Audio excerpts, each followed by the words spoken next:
La différence entre le lavage automobile dit à domicile et le detailing. Et ça peut être légitime de se poser la question quand tu ne connais pas. En fait, le lavage automobile à domicile et le detailing, c'est un petit peu comme si tu comparais un scanner et une IRM.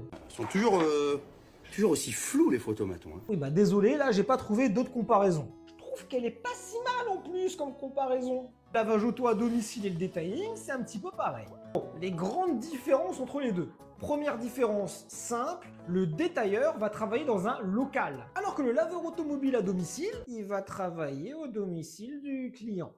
La deuxième différence, le laveur automobile va nettoyer en profondeur le véhicule, alors que le détailleur va sublimer le véhicule. Et je sais que mes amis détailleurs vont être contents de cette vidéo. Parce que lui, son rôle dans un premier temps, ça va pas être simplement de laver le black piano ou le plastique. Lui, son rôle, il est simple. Le véhicule doit avoir l'air de sortir de concession. Tu l'achètes ou quoi?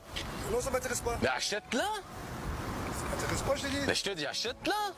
Pareil au niveau de l'extérieur du véhicule. Il va pas simplement se contenter de laver la carrosserie. Non.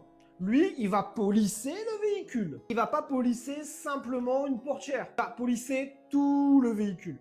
Carrosserie, vitres, black piano, carbone, pot d'échappement, toutes les matières possibles et imaginables, toutes les surfaces possibles et imaginables, tout va y passer. Donc comme tu comprends, on va donc utiliser des produits et des marques qu'en lavage automobile on n'utilise pas.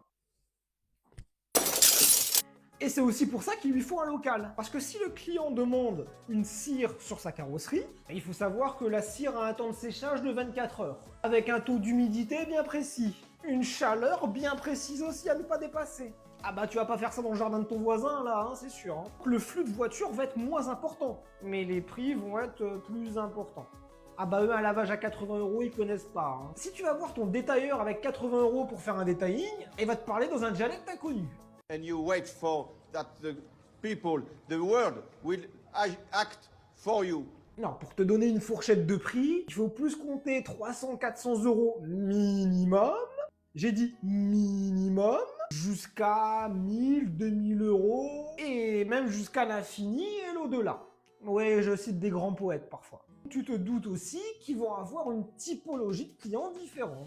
Ah bah là, c'est pas ton pote en Clio qui va demander un detailing dessus. Hein. Sauf si on est par exemple sur une voiture de présentation ou de collection. Parce qu'en différence du lavage automobile à domicile, on va faire du particulier. Lui, il va plutôt s'attaquer aux collectionneurs et aux voitures très premium. Ah bah normalement, tu sais, les Ferrari et Lamborghini, toi tu les vois pas. Hein. Eux, ils les voient par contre.